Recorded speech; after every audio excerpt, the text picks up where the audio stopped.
Mis amigos, Dios me los bendiga. Quiero comenzar hoy este video con un versículo que está en el Evangelio de Juan, en el capítulo 7, versículo 4, que a la letra dice: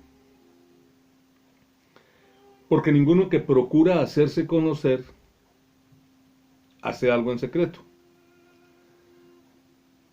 Porque ninguno que procura hacerse conocer hace algo en secreto. ¿A qué viene el versículo?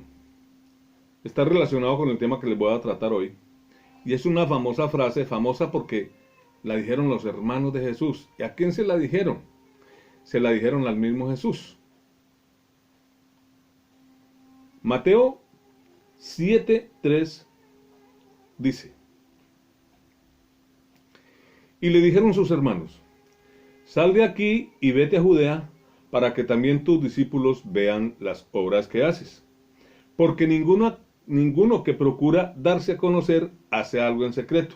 Si estas cosas haces, manifiéstate al mundo. ¿Por qué le dijeron esta frase? ¿Y por qué es famosa? Porque ni aún sus hermanos creían en él. Está en el versículo 5 del mismo Mateo capítulo 7. Porque ni aún sus hermanos creían en él. Los hermanos de Jesús, lo sabemos, tenemos entendido, y lo confiesan los 4 evangelistas. Jesús tuvo 4 hermanos: Simón, Santiago, Jacobo, Judas. Se habla de 4 hermanos, y también se mencionan 2 hermanas, aunque no conocemos sus nombres. ¿A qué viene el versículo? A que el estudio que les traigo hoy es para aclarar un punto que flota en el aire, en el que difieren varias personas y varias corrientes. Todas las religiones creen en Jesús. Todo el mundo cree en Jesús. Todo el mundo que es de alguna manera religioso, carismático, que cree en este famoso libro, en la palabra de Dios, en la Biblia. Todas las personas creen en Jesús. Todas las religiones que han emanado de este libro, la Biblia, todas creen en Jesús. Todos los pastores, todos los predicadores, los pseudoprofetas, los pseudoapóstoles, todos estos doctores, escatólogos y sacerdotes, todas aquellas personas que predican la palabra, pues creen en Jesús. El mismo diablo cree en Jesús, lo conoce. Fue él precisamente el que se echó la Biblia bajo el brazo y se fue a predicar una cantidad de mentiras que hoy lo tenemos en todas partes, criticando un montón de mentiras. Pero la pregunta básica y la pregunta del millón es: ¿le crees a Jesús? Creer en Jesús cualquiera cree, pero ¿le crees a Jesús? Ni aún sus hermanos creyeron en él. ¿Creyeron sus discípulos, sus 12 apóstoles principales? No digo sus discípulos, que Jesús tuvo miles de discípulos, sino sus apóstoles, aquellos discípulos que fueron nombrados por él como apóstoles, los 12 principales. ¿Creyeron en Jesús? No creo. En la carta de Juan, en el Evangelio de Juan, en el capítulo 1, en el versículo 27, tenemos una palabra que dice: tenemos a Juan, el último profeta del Antiguo Testamento, profetizando acerca de Jesús, prácticamente exponiendo la última profecía que se daría, porque todo lo que se profetizó fue acerca de Jesús, de su venida, cómo nacería, cuándo vendría, dónde vendría, cuál sería su peregrinaje por esta tierra, a qué se dedicaría, cómo moriría, todas estas profecías. Y Juan vino y nos dio la última que dice. Primera de Juan, capítulo 1, versículo 27. Les leo desde el 26. Y le preguntaron y le dijeron: ¿Por qué pues bautizas si tú no eres el Cristo, ni Elías, ni el profeta? Juan le respondió diciendo: yo bautizo con agua, pero en medio de vosotros está uno quien vosotros no conocéis. Este es el que viene después de mí, al que es antes de mí, del cual yo no soy digno de desatar la correa del calzado. O sea, Juan está diciendo, confesando, este es el que viene después de mí. ¿Quién? Jesús. Juan estaba bautizando en el Jordán cuando vio que Jesús venía hacia él y dijo, este es el que viene después de mí. Al que doblado sobre mis rodillas no soy digno de desatar la correa de sus sandalias.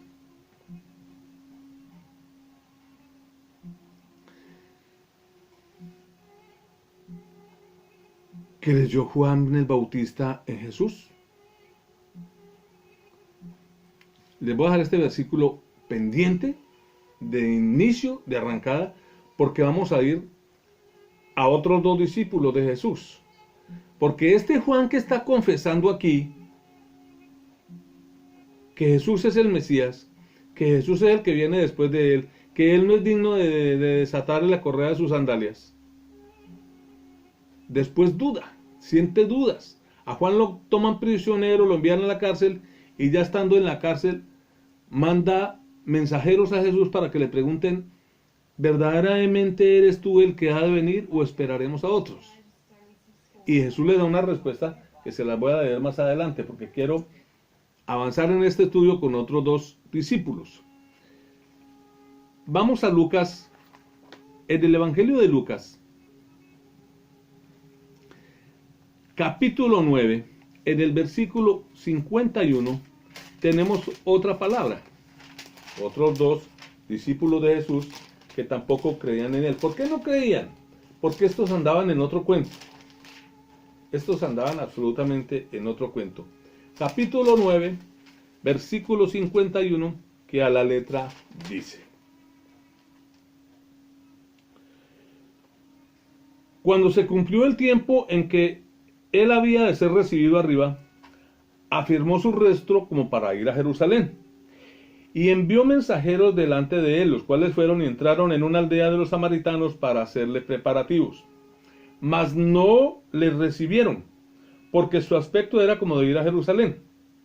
Viendo esto, sus discípulos, Jacobo y Juan, estamos hablando de otros dos discípulos de Jesús, Jacobo y Juan, dijeron: Señor, ¿quieres que mandemos que descienda fuego del cielo, como hizo Elías, y los consuma?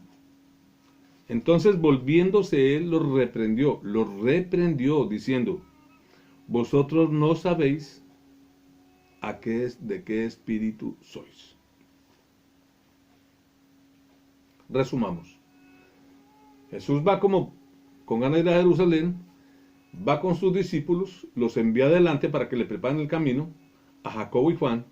Estos van a entrar a la aldea y no los quisieron recibir. Entonces se vienen muy enojados y le dicen: Maestro, ¿quieres que hagamos descender fuego del cielo como hizo Elías y los queme y acabamos con todo el pueblo? Y yo digo: un momentico, ¿de qué están hablando? Ustedes no saben a qué espíritu pertenecen. Esa palabra es sumamente delicada y es un punto para hacerles otro video, una explicación.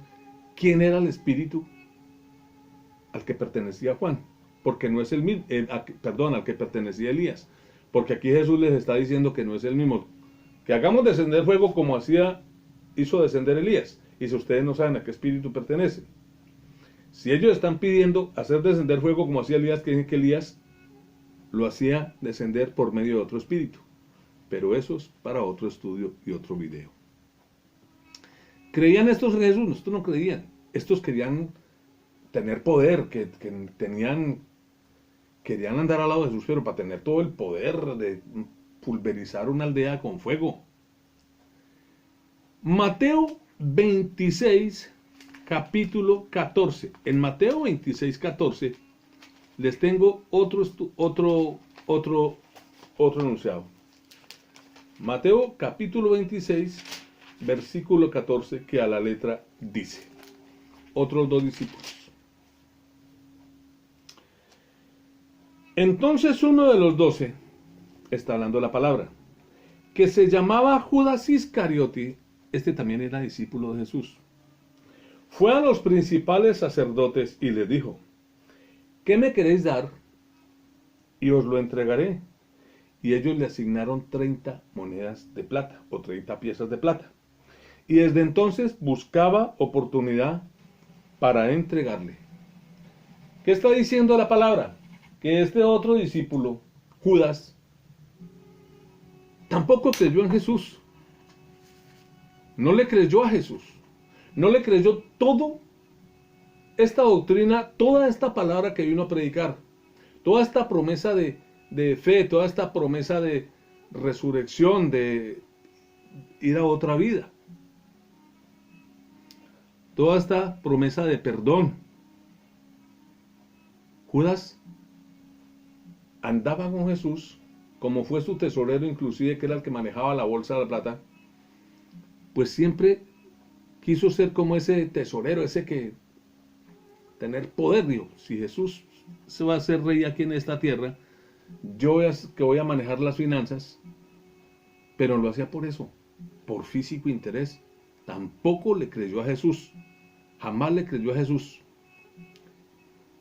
Y en el mismo Mateo 26, versículo 69 al 70, nos dice la palabra: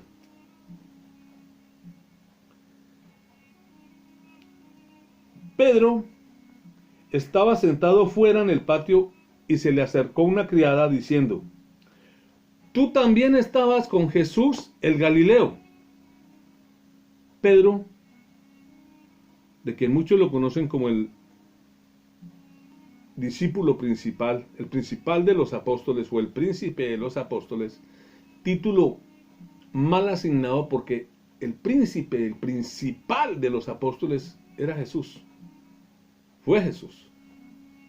Pero algunos estudios apócrifos hablan de que Pedro era considerado como el príncipe, el principal de los apóstoles. Pero este que era considerado el principal lo negó 3 veces.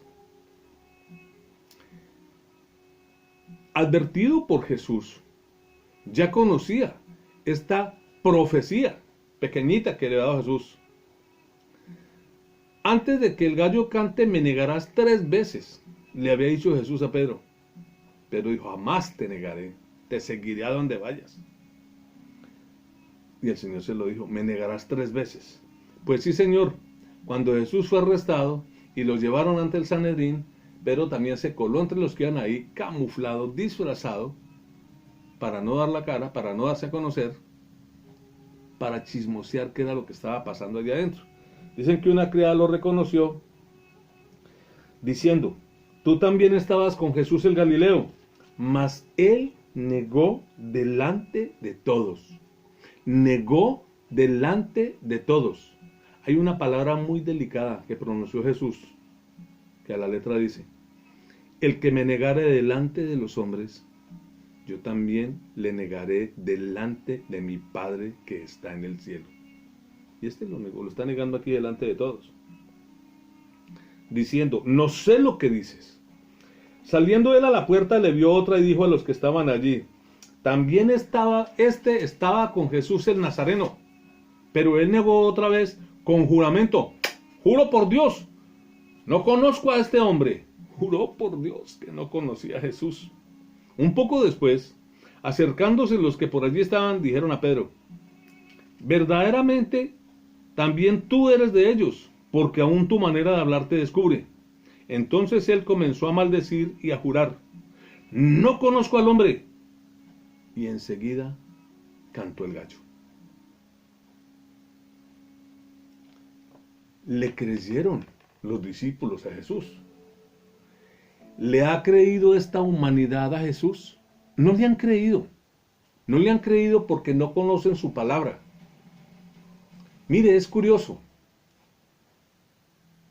Cuando uno va a las redes sociales y encuentra la cantidad de cosas que la gente comparte en la red, hay muchos que comparten una palabra, comparten un versículo, comparten un enunciado, parte de un evangelio, y es poco lo que la gente le para bolas. Qué jartera, qué pereza. Ahí están esos evangélicos, esos protestantes, ahí están esos religiosos con ay, con su perorata, y ay, sí, yo creo en Dios, a mi manera yo creo, y eso es suficiente.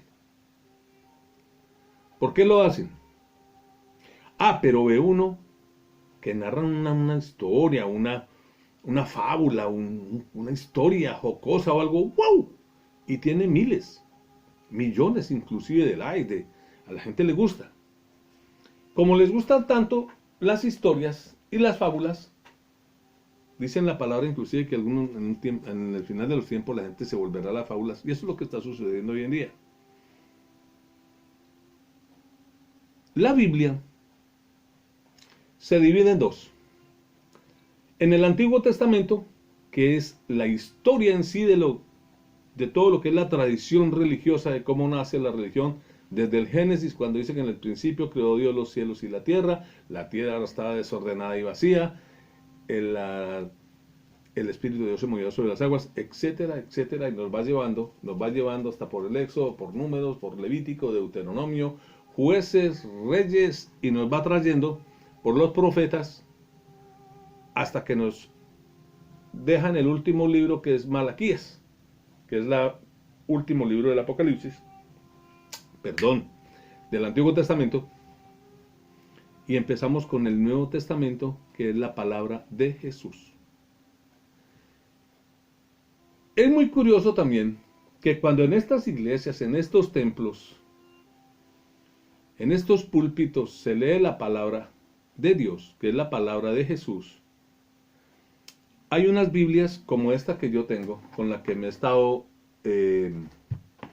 con la que yo cimento todo lo que digo, con versículo, con capítulo, versículo y con enunciado, que es la Santa Biblia, que viene de una forma curiosa, porque supuestamente viene en blanco, viene en negro, una parte negra y una parte roja. La Biblia es sumamente delicada, tiene unas hojas muy delgadas. La parte roja supuestamente es lo que es palabra de Dios, la palabra de Jesús. Pero esto no lo vemos sino en el Nuevo Testamento, que es la palabra de Jesús.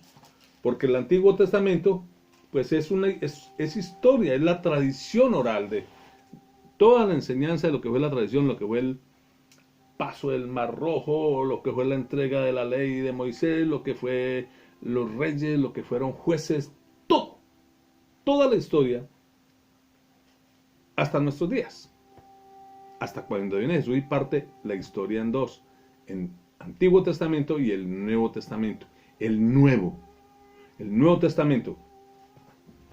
Algo que no hemos entendido es que si yo mañana, hoy llamo a un notario y digo, hágame un favor, señor notario, yo a dictar mi testamento. Yo, fulano de tal, por medio de la presente, en todas mis funciones, en mis cabales y en todas mis funciones legales normales y toda mi integridad física y moral 100% normal, bajo mis cabales, mi propia decisión, quiero hacer un testamento, quiero dejarle esto a fulano, esto a mengano y esto a sutano, a mi esposa, a mis hijos, a mis nietos, a mis hermanos, a mis tíos, a mis primos, a quien yo quiera dejarle. Es mi testamento. Pero, dentro de 8 días yo decido que ese testamento quedó incompleto, o que a ese testamento le faltó algo, o quiero cambiarlo y dar un nuevo testamento, pues prácticamente el Nuevo Testamento, digamos que invalida el primero. Nos servirá de referencia, pero si hay un Nuevo Testamento, automáticamente invalida el Antiguo Testamento, el Testamento anterior. Esta palabra de Jesús, el Nuevo Testamento, cuando la leemos en la iglesia, la gente tiene la costumbre de decir amén. Vamos a leer el Evangelio de San Marcos capítulo 4 versículo 18. Estos son los que fueron sembrados entre espinos, los que oyen la palabra, palabra de Dios. Amén. Decimos amén. Entonces, las personas se acostumbran a decir amén. Y pronuncia tanto la palabra amén, que ya lo hacen por inercia. Amén. Por cualquier cosa en la iglesia. Amén. El pastor tal cual. Amén. Hasta tose el pastor o estornuda y amén. Decimos amén porque por inercia estamos respondiendo. Como cuando tenemos gracias a Dios, sí, sí, gracias a Dios, no, gracias a Dios, todo muy bien porque gracias a Dios, ay, sí, gracias a Dios, porque muy gracias a Dios, ¿cómo está? Bien, gracias a Dios, bien, gracias a Dios, bien, gracias a Dios. Respondemos por inercia y tenemos a Dios aquí en la boca. Por eso dice la palabra, este pueblo de labios me honra, con sus labios me honra, pero su corazón está lejos de mí, porque el conocimiento que de mí tienen es un mandamiento de hombres que les ha sido enseñado, y todo lo hacemos por inercia. Eso lo voy a dejar quieto ahí porque dije que les iba a contar una historia. Ahora, ¿por qué me baso que es palabra de Dios? Respondemos amén, porque a veces cuando se lee también el Antiguo Testamento, vamos por ejemplo al libro de Crónicas, vamos a leer Crónicas capítulo, aquí donde abrí, capítulo 2, versículo 3. Los hijos de Judá, Er, Onán y Sela, estos tres le nacieron de la hija de Suba, cananea, y el primogénito de Judá fue Malo de Janteba, quien lo mató. Palabra de Dios. ¡Amén! Esto no es palabra de Dios. Esto es historia. Tenemos que encontrar las diferencias entre la historia bíblica y la palabra de Dios. Tenemos que encontrar la diferencia entre creer en Jesús y creerle a Jesús. Voy a iniciar mi fábula, mi historia, con un profeta. Un profeta que se presenta ante un rey muy famoso. Se presenta ante un rey muy famoso y le dice: Majestad, vengo a pedir justicia, a clamar por justicia. Bueno, ¿qué clase de justicia vas a pedir? Dice: Majestad, resulta que había un rey muy rico, un hombre muy rico, muy poderoso. Tenía miles de vacas, tenía miles de ovejas, tenía miles de cabras. Y justo al lado de su hacienda, en su finca, había un hombre muy pobre que tenía una corderita, un solo corderito. Resulta que en una oportunidad vino un hombre a visitar al hombre rico, y este quería atenderlo y hacer un almuerzo, pero en vez de tomar una de sus reses o de sus ovejas, fue y mandó que trajeran la corderita, que le trajeran la corderita al hombre pobre, para que le hicieran un asado al tipo este que venía, al pariente o al amigo que venía a visitarlo. Y lo dejó en la ruina, pues no tenía nada más. Claro, el rey se llenó y dirá: pero ¿cómo así? Ese hombre es digno de los mismísimos infiernos. ¿Y dónde está ese hombre? Hacerlo traer, que venga acá y que le hagan pagar 5 veces el daño que hizo. Y este profeta le respondió: ese hombre eres tú, mi rey. ¿Que dónde está esa palabra? ¿Y quién es ese profeta? ¿Y quién es ese rey? Yo se las tengo acá en el segundo libro de Samuel, en el capítulo 12. Ese profeta se llamó Natán y ese rey se llamaba David. Dice la palabra en el versículo 1 en adelante: Jehová envió a Natán a David, viniendo a él le dijo: había 2 hombres en una ciudad, uno rico y el otro era pobre. El rico tenía numerosas ovejas y vacas, pero el pobre no tenía más que una sola corderita que él había comprado y criado y que había crecido con él y aún con sus hijos juntamente, comiendo de su bocado y bebiendo de su vaso y durmiendo en su seno, y la tenía como una hija. Vino uno de camino al hombre rico, y éste no quiso tomar de sus ovejas y de sus vacas para guisar para el caminante que había venido a él, sino que tomó la oveja de aquel hombre pobre y la preparó para aquel que había venido a él. Entonces se encendió el furor del rey David en gran manera contra aquel hombre, y dijo a Natán: vive Jehová, que el que tal hizo es digno de muerte, y debe pagar la cordera con 4 tantos, porque hizo tal cosa y no tuvo misericordia. Entonces dijo Natán a David: tú eres aquel hombre. Así ha dicho Jehová Dios de Israel: yo te ungí por rey sobre Israel, y te libré de la mano de Saúl, y te di la casa de tu señor y las mujeres de tu señor en tu seno, etcétera, etcétera, etcétera. ¿Por qué le está diciendo Natán a David que él es este hombre rico que tomó la cordera de... ¿Fue la historia así? Ustedes me dirán, esa historia nunca la hemos escuchado, el rey David no hizo eso.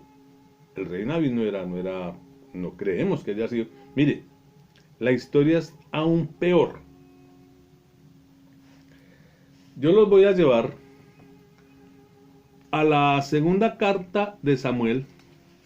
En la misma segunda carta de Samuel en el capítulo 11. Devuélvase una página, un capítulo. Estamos hablando del capítulo 12, donde Natán reprende a David. Vamos al capítulo 11. Esta historia es aún más aterradora. Nos narra la historia que un día que el rey David estaba en guerra contra los otros, con muchos pueblos, envió casi todos sus soldados a pelear, pero él no fue. Esta vez no fue, se quedó relajado en el palacio. El rey David era un tipo muy relajado, tenía muchas mujeres para relajarse, además tenía miles de concubinas, y todas las mujeres que él quería pues las tomaba porque tenía plata, tenía poder, era el rey, era casi un dios. Los reyes en ese tiempo eran prácticamente dioses. Lo tenía todo, pero dice la palabra que un día el rey se subió al terrado de su casa, que no era muy alta. Yo conozco Jerusalén, conozco lo que prácticamente fue el castillo del rey David, y no es muy alto que digamos, no es una torre pues inmensa, pero sí es una torre en la que se pueden ver ciertas casas.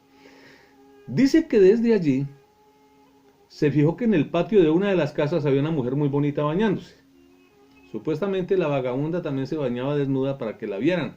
No va a salirse a un patio a bañarse desnudo, pues hay demasiados ojos mirando por todos lados, y uno de esos ojos eran los del rey David, que vio a la mujer y le gustó. Se encendió el furor en su corazón, la lascivia, e inmediatamente mandó preguntar: ¿quién es esa mujer? Pues vinieron otros y le dijeron, lo pusieron al tanto inmediatamente: Majestad, esa mujer es la esposa de uno de tus soldados. Resulta que él se casó hace días, y se casó porque se iba a la guerra, y se casó para que en el evento de pronto que él muera, pues ella lo herede, pero no han podido ni siquiera consumar su matrimonio porque él se lo fue a la guerra. O sea, la mujer está sola, sí, y el hombre está en el frente de batalla, y dice: pues hagan venir a la mujer. Trajeron a la mujer, que se llamaba Betsabé, la trajeron a la presencia de David. Él ya le había echado, digamos, discúlpenme la expresión, el ojo desde la terraza, ya le había gustado y ya maquinaba en su pensamiento y en su corazón tener relaciones con ella, poseerla. Sí, señor, dice que durmió con ella. La palabra no nos dice cuántas veces. Supongo que mientras el tiempo que este hombre no estaba en la guerra, pues el día le hacía subir todas las tardes: venga, suba. Con el tiempo las mujeres conocen su cuerpo, conocen su tiempo. Dijo, le mandó: Majestad, tengo un problema. Resulta que usted sabe que las mujeres tenemos un proceso, un proceso de menstruación, y cuando este se detiene, supuestamente es porque uno está en embarazo, y mi cuerpo se siente raro y tengo todos los síntomas de estar en embarazo, o sea que estoy encinta. Y yo, no me diga. Yo, pues sí. Y entonces, ¿qué hacemos? Y yo le dije: pero entonces, ¿qué vamos a hacer? Muy sencillo. ¿Cómo lo deshacemos de este entuerto? Mandó llamar: díganle al general fulano de tal que me manden a Urias, que era el esposo de esta mujer, que me lo haga venir acá, que lo devuelva de la guerra, que venga acá, que necesito hablar con él. Vino Urias ante el rey lo saludó: ¿cómo estás? ¿Cómo están las cosas de la guerra, majestad? Muy bien.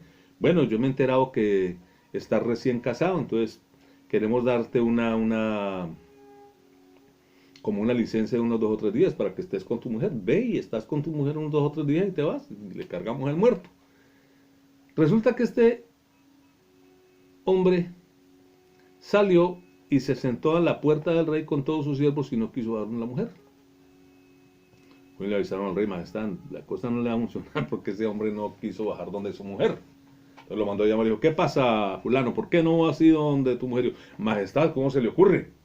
Que mi pueblo está en guerra, mis hermanos y mis amigos están peleando en la batalla, que yo me voy a ir a relajarme con mi mujer. No, no, no, majestad, no, no, ni más faltaba. Eso no sería digno un soldado como yo. Digo, bueno, muy loable, muy bonito de tu parte, una cosa. Bueno, entonces, el rey se la ingenió de otra manera. Venga para acá, lo invitó a comer, entonces, me parece eso muy bueno, lo invitó a comer y lo emborrachó. Iba así borracho, sí, cuando ya lo vio un bien turuleto, bien borracho, y bueno, mi hermano, hagamos una cosa, ahora sí, váyase y hágale la visita a su mujer, está con ella, tranquilo, no pasa nada, usted tiene carta blanca del rey para esas cosas, y no pasa nada. No, igual, este hombre salió, se sentó a la puerta del palacio, con todos los siervos del rey, y ahí amaneció. Entonces, majestad, el tipo no quiere bajar, no bajó, la cuestión no le va a funcionar así. Este David era un tipo muy sagaz. Era un lobo, no digamos un lobo de mar, era un lobo de pradera. Dijo, muy bien, si la cosa no es así, pues tenemos que solucionar el problema de alguna forma. Está bien, fulano, váyaseme para la guerra. Sacó una nota, una carta, y me le lleva esta carta a su capitán, a su general, me la entrega para que le dé una condecoración, y le cuento todo lo que está haciendo. Dobló la carta, le puso seis y se la mandó al capitán. Cuando el capitán leyó la carta, dijo, la carta lo que decía era, hágame un favor, coja el portador de esta carta, póngalo al frente de la batalla, justo al frente, que siempre vaya al frente, para que, cosa que cuando ataquen al enemigo, la primera bandada de flechizas que llegue me lo pesquen y lo pasen al otro lado. Y cuando esto suceda, usted me manda a avisar. Sí, señor.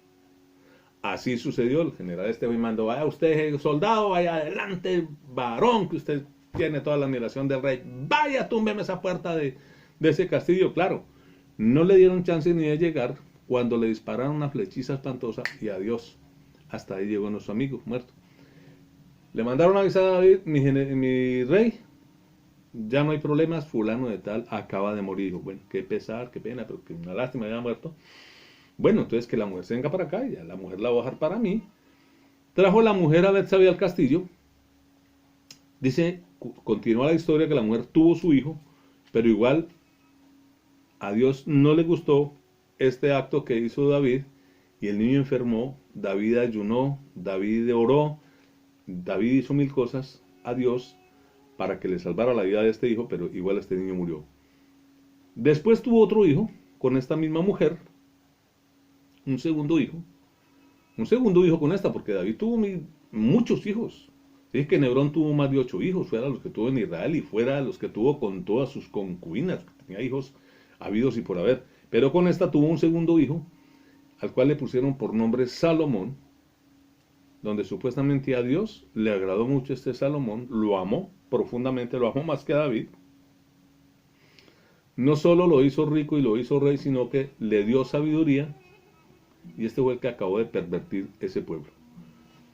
Paro la historia ahí, porque ustedes dirán, oiga, pero usted cuenta una historia sumamente delicada. Es más brava, se las voy a leer. Capítulo 11. Aconteció el año siguiente, en el tiempo que salen los reyes a la guerra, que envió a Joab, y con él a sus siervos y a todo Israel, y destruyeron a los amonitas y situaron a Rabá, pero David se quedó en Jerusalén. Y sucedió el día al caer la tarde, que se levantó de su lecho y se paseaba sobre el terrado de la casa, y vio desde el terrado a una mujer que se estaba bañando, la cual era muy hermosa. Envió David a preguntar por aquella mujer, y le dijeron, aquella es Betsabé, hija de Elián, mujer de Urías el Eteo. Y envió David mensajeros, y la tomó, y vino a él, y él durmió con ella. Luego ella se purificó de su inmundicia y se volvió a su casa. Y concibió la mujer, y envió a hacerlo saber a David, diciendo, estoy encinta. Entonces David envió a decir a Joab, envíame a Urías Eteo.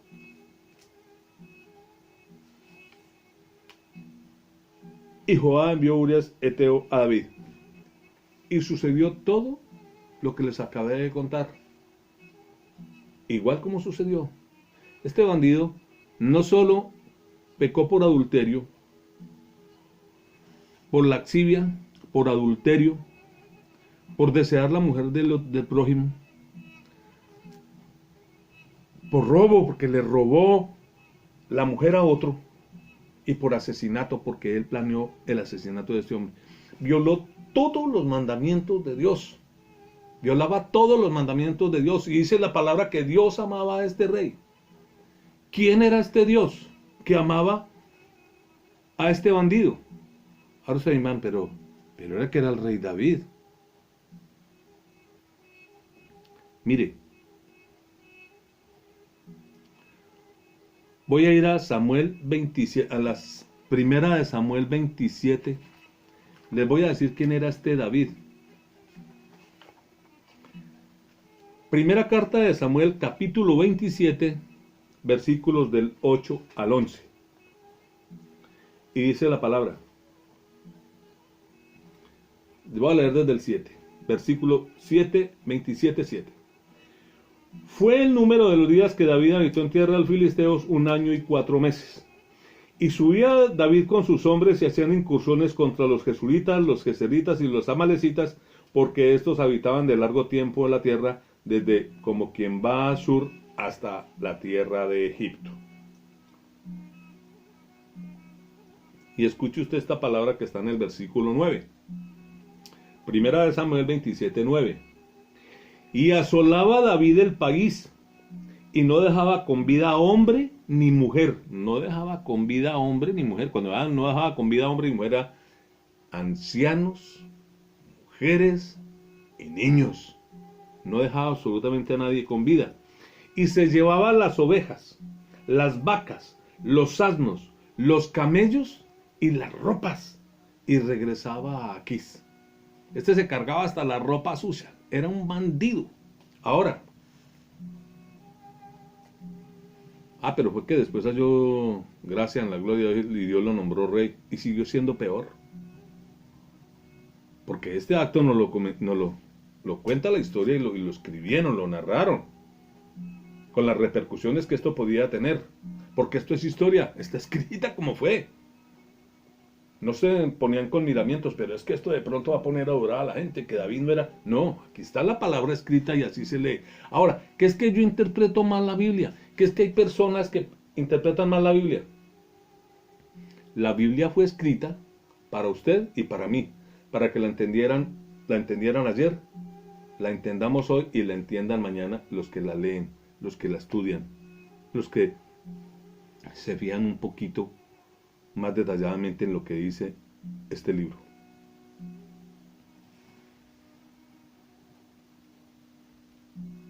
¿Es la única historia?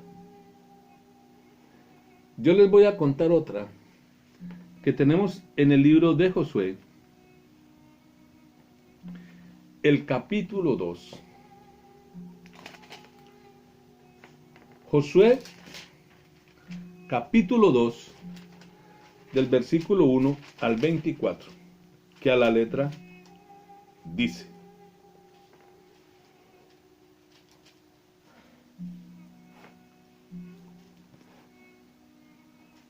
les voy a contar la historia. Había una ciudad, se llamó Jericó, una ciudad amurallada. Estas ciudades, si alguno de ustedes ha llegado a ir a una ciudad de estas como Jerusalén, o como eran las ciudades antiguamente, que no solo en Israel, sino en Inglaterra, en toda esta Europa, que estas ciudades las amurallaban todas para protegerla de los enemigos. Pues estas ciudades, en su centro, estaba como digamos la crema innata de la sociedad, estaba el gobierno, estaba el rey, estaba el castillo principal o las torres principales, y a medida que la ciudad iba avanzando hacia los costados y hacia el muro, pues se iban como dividiendo en clases. Por eso llamaban los de la clase media, eran los que estaban más o menos como en la mitad. Estaban los del centro, que era la crema innata de la sociedad, los del centro, que eran más o menos los de la clase media, y en los extremos, en los extramuros, está digamos las clases menores, no digamos las clases bajas, que suena muy discriminativo, pero así era. Allí inclusive quedaban los antros de mala muerte, los burdeles, trabajaban las prostitutas, vivían los mendigos, los más pobres. Pues en esta ciudad de Jericó, al lado del muro, había un antro de esto donde trabajaba una prostituta. Un día llegaron a esta ciudad dos espías que entraron allí. Estas ciudades generalmente cuando están amuralladas son una gran familia, se conocen absolutamente todos. Por lo menos si no se conocen todos los de adentro, Los guardias por lo menos sí distinguen a la mayoría. Los que están entrando y saliendo ellos conocen, este es de acá, este no es de acá. Y entraron dos tipos que no eran de esa ciudad y los guardias los conocieron. ¿Ustedes para dónde van? No, pues vamos para, ustedes saben, donde las muchachas, vamos a solicitar un servicio y ya nos volvemos a salir. Resulta que en la tarde, que los guardias fueron a cerrar la puerta, se dieron cuenta que estos dos tipos que habían entrado no habían salido y no salieron. Entonces dijeron, le fueron con el cuento al rey, le dijo, Majestad, entraron dos tipos que estamos más que seguros que son espías. Entraron donde fulana de tal y no han vuelto a salir. Entonces inmediatamente mandó el rey, vaya inmediatamente, pregúntenle a esta mujer qué pasó con los dos tipos. La mujer dicen que los escondió en el techo, los camufló en una parte y cuando llegaron a esta... Bueno, ¿dónde están los dos tipos que vienen a esta techo? No, ellos se fueron. De pronto ustedes no se dieron cuenta, pero cuando empezó a salir la gente, que se fue todo el mundo, salieron detrás y se fueron. Ellos medio buscaron por todos lados, no buscaron muy bien. Y el rey dijo, no, nada de eso, vaya busquen los tipos quiénes son, porque si vieron la ciudad, conocen nuestros sitios estratégicos, conocen nuestras falencias, conocen el muro, van a conocer todos nuestros puntos débiles y eso es muy peligroso. Nos pueden atacar y ellos ya conocen por dónde nos pueden atacar. Envió el rey gente a buscarlos, a perseguirlo. La mujer más o menos dio miedo, se fueron por tal parte, por tal camino se fueron a buscarlo. Y tan pronto salieron a buscarlo, la mujer los bajó por una cuerda y le dijo, vean, no se vayan a ir para de donde vienen. Vaya y escóndanse en el monte 1, 2 días o 3 días. Y cuando ustedes calculen que los que fueron a buscarlos se regresaron, pues ustedes se van y comentan. ¿A qué vinieron estos dos espías? Pues estos dos espías vinieron porque verdaderamente iban a atacar la ciudad. ¿A qué vinieron? A ofrecerle a la mujer. Era una prostituta, era una mujer pobre, vivía de explotar su cuerpo. Le digo, bueno, nosotros te damos tanta plata, supongo, porque no lo dice literalmente la palabra, pero muy seguramente que le ofrecieron plata porque le ofrecieron cosas. Aparte de eso, ella les pidió, bueno, pero si ustedes van a atacar la ciudad, no me hacen absolutamente nada a mí, me perdonan la vida a mí, a mi mamá, a mi papá, a mis hermanos, un poco a mí, ¿no? Y me dejan que yo saque unas cuantas cosas que tengo y demás que ellos le ofrecieron que le dan más. Por supuesto que le damos todo eso. Estos espías los había enviado, les leo la palabra. Josué, capítulo 2. Josué, hijo de Nun, envió desde Sitín 2 espías secretamente diciéndoles, andad, reconoced la tierra y a Jericó, y ellos fueron. Y entraron a la casa de una mujer que se llamaba Rahab. Ahora sí identifica usted la historia, porque muy seguramente que ha oído, es una heroína. Cuando en las iglesias hablan de Rahab, eso habla de, amén, palabra de Dios. Es una heroína de la Biblia, una heroína de Dios, una prostituta. Lo mismo que David, hablan de David, amén, un héroe de la Biblia. De una mujer ramera que se llamaba Rahab y posaron allí. Y fue dado aviso al rey de Jericó diciendo, he aquí que hombres de los hijos de Israel han venido aquí esta noche para espiar la tierra. Entonces el rey de Jericó envió pa. Si ustedes lo leen, el capítulo 11, está absolutamente todo lo que yo les acabo de contar. Todo menos una parte. En el capítulo 6 del mismo... En el capítulo 6 del mismo Josué, en el capítulo 6, versículo del 1 al 21, continúa la historia. Continúa la parte que yo les conté, les continúo aquí con la palabra, literalmente.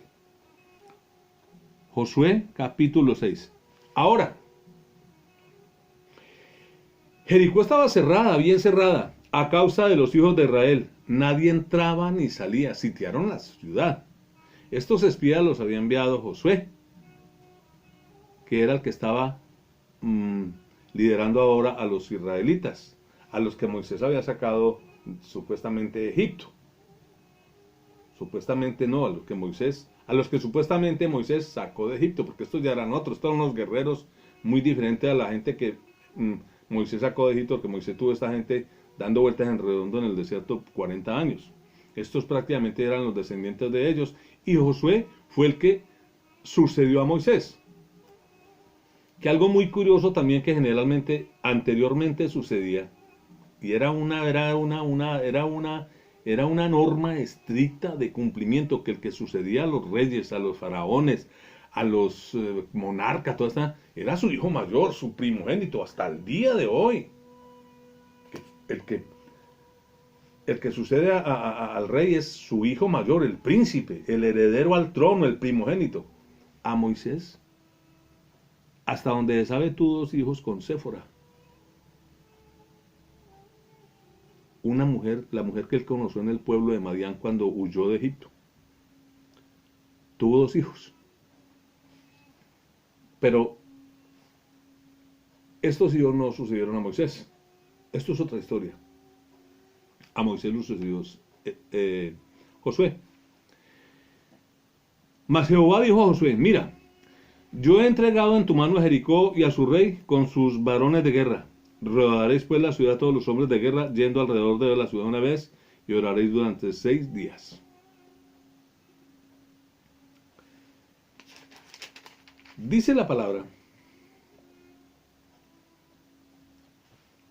en el versículo 25, 6, vamos al 6, 21 al 24. Y tomaron la ciudad, ellos entraron a la ciudad, derrumbaron los muros, y destruyeron a filo de espada todo lo que en la ciudad había, hombres y mujeres, jóvenes y viejos, hasta los bueyes, las ovejas y los asnos. No dejaron nada ni a nadie con vida, porque estos eran unos asesinos de primera, barrían con todo. Mas José dijo a los hombres que habían reconocido la tierra, los que fueron los espías: entrad en la casa de la mujer ramera, y haced salir de allí a la mujer y todo lo que fue de suyo, como se lo jurasteis. Y los espías entraron y sacaron a Rahab, a su padre, a su madre, a sus hermanos y todo lo que era suyo, y también sacaron a toda la parentela y los pusieron fuera del campamento de Israel. Y consumieron con fuego la ciudad y todo lo que en ella había, solamente pusieron en el tesoro de la casa de Jehová la plata y el oro y los utensilios de bronce y de hierro. Para Jehová era la plata y el hierro, porque Jehová había el oro y de la plata. Jehová había de tesoros y de botines de guerra, de cosas que se robaban de otros pueblos. Mas Josué salvó la vida de Rahab la ramera y a la casa de su padre y todo lo que ella tenía. Y habitó ella entre los israelitas hasta hoy, por cuanto escondió a los mensajeros que Josué había enviado a reconocer a Jericó.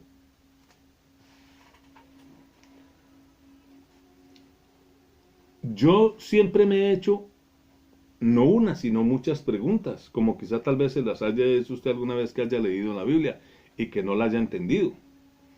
¿Cómo es posible que una mujer, una prostituta, que vendió a su pueblo toda una ciudad, póngale 15, 20 mil personas, y las vendió por salvar su vida y la de su papá y su mamá y sus hermanos, y quién sabe por cuánto más le darían, entregó la ciudad en manos de los enemigos, la dejó, los dejó entrar, los dejó mirar el muro, por dónde pueden entrar, cómo podían derribar estas paredes, cómo podían hacer aquello, y entraron y hicieron ollas y panochas, porque los estuvieron, digamos, perdónenme la expresión, con los calzones abajo. Y la consideramos una heroína, la heroína de la Biblia, Rahab la ramera. Y es que decimos, la ramera, ser ramera era una condición para ser heroína, y más esta que vendió su ciudad, traicionó a su pueblo, dejó que masacraran a toda su familia, porque todo este pueblo que vivía allí encerrado bajo esos muros era una sola familia. Son historias, son fábulas. Hay inclusive otra historia dentro de este mismo libro antiguo, el Antiguo Testamento,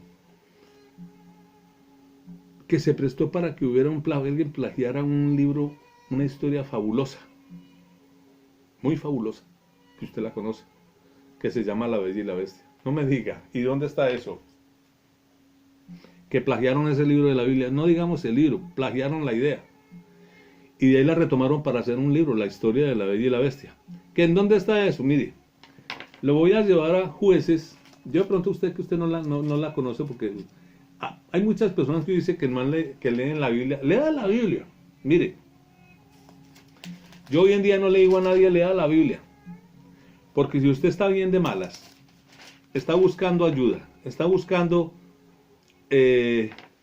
una luz de esperanza, una voz de aliento, y usted quiere leer un libro que de pronto le brinde esa ilusión de sentir que hay algo nuevo, que hay algo al final del camino, que hay una luz, que hay una puerta que puede cruzar al final del camino para librarse de tanto problema, de tantos males, de encontrar una mano que lo va a recibir, unos brazos que lo van a abrazar, que lo van a recibir, que lo van a tratar con amor, que lo van a perdonar, que lo van a sanar, que lo van a limpiar. Y yo le digo, lea la Biblia y usted ya ven Crónicas. Y Crónicas es un libro de una historia de la genealogía de fulano, de mengano, y usted engobiado se pone a leer, usted se vuelve loco, y queda más loco todavía. Yo hoy en día no le digo a nadie lea la Biblia, yo le digo, lea el Nuevo Testamento. Y si quiere leer el Nuevo Testamento, empiece por el Evangelio, empiece por Mateo. Y si no quiere empezar por Mateo, empiece por el Evangelio de Juan. Para mí el Evangelio de Juan es la clave número uno para que usted entienda la palabra de Dios. No quiere decir que no esté en Mateo o en Lucas o en Marcos, que no pueda entender absolutamente nada, que ahí no esté la palabra de Dios. Pero usted quiere comprender un poquito mejor las cosas y donde se va a generar más inquietudes y va a tener como esa ganas de saber un poco más, lea el Evangelio de Juan. Le dije que en Jueces el capítulo 11, versículo 30 y 31 dice la palabra: y Jetsé hizo voto a Jehová diciendo: si entregares a los amonitas en mis manos, cualquiera que saliere de las puertas de mi casa a recibirme, cuando regrese victorioso de los amonitas, será de Jehová y lo ofreceré en holocausto. Este Jetsé estaba acostumbrado que cada que salía a alguna batalla, a alguna cruzada, y cuando volvía, lo primero que salía que digamos como que lo presentía a la distancia era el perro. Y se las jugó, discúlpenme la expresión, se las jugó de perro. Lo primero que salga a recibirme, te lo ofrezco en holocausto, y le ofrezco el perro. Me va a entregar a los amonitas, me va a dar una gana una botella, le ofrezco el perro. Pero ¿qué pasó? Que ese día el perro estaba en otra parte, estaba al otro lado de la casa, persiguiendo a algún animal o durmiéndose la siesta, y el que lo recibió fue otro. Vamos a leer. Y fue Jetsé a los hijos de Amón para pelear contra ellos y llevarles su entregó en su mano. Y desde Aroer hasta llegar a Minit 20 ciudades y hasta la vega de las viñas. Los derrotó con muy grande estrago, así fueron sometidos los amonitas por los hijos de Israel. Entonces volvió Jetsé a Mizpa, a su casa, y aquí que su hija salía a recibirle con panderos y danzas.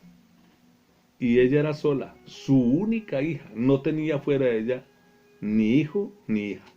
Y cuando la vio, rompió sus vestidos diciendo: ¡ay, hija mía! En verdad me has abatido y tú misma has venido a ser causa de mi dolor, porque le he dado la palabra a Jehová y no podré retractarme. Ella entonces le respondió: Padre mío, si le has dado palabra a Jehová, haz de mí conforme a lo que prometiste, ya que Jehová ha hecho venganza en tus enemigos, los hijos de Amón.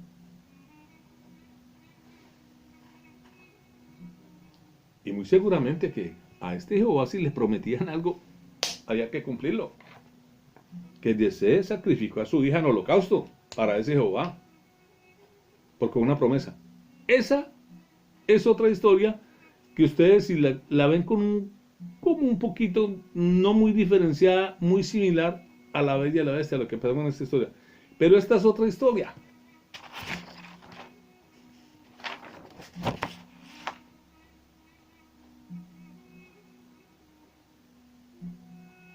Les decía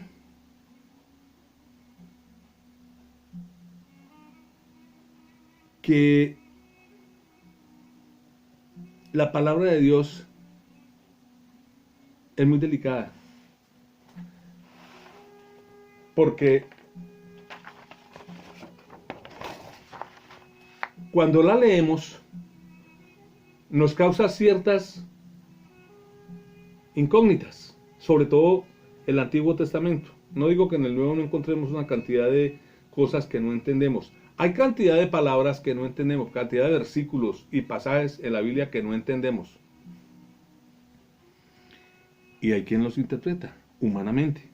No digo que no hay personas que interpretan la Biblia a su acomodo. Y muchas veces la interpreta no a su acomodo, sino a su acomodo, es a mi acomodo, a cómo me conviene. No a cómo la entiendo, sino a cómo me conviene. Como han interpretado muchos libros. Vamos a dejarlo hoy hasta ahí. Lo único que yo les digo es una cosa. Usted puede creer en Jesús.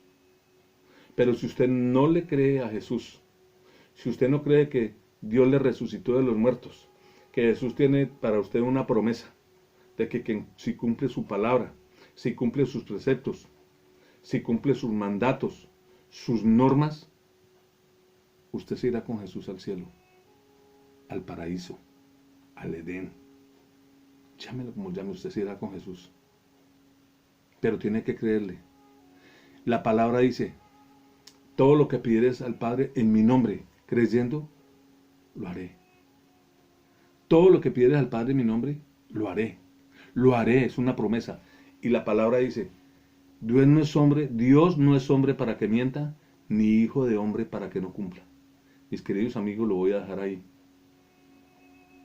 Si quieren escuchar la continuación de estos estudios, denle like al video, compártalo si usted quiere compartirlo en redes sociales o como lo quiera compartir con sus amigos, con sus familiares, y suscríbase para que YouTube le avise cada que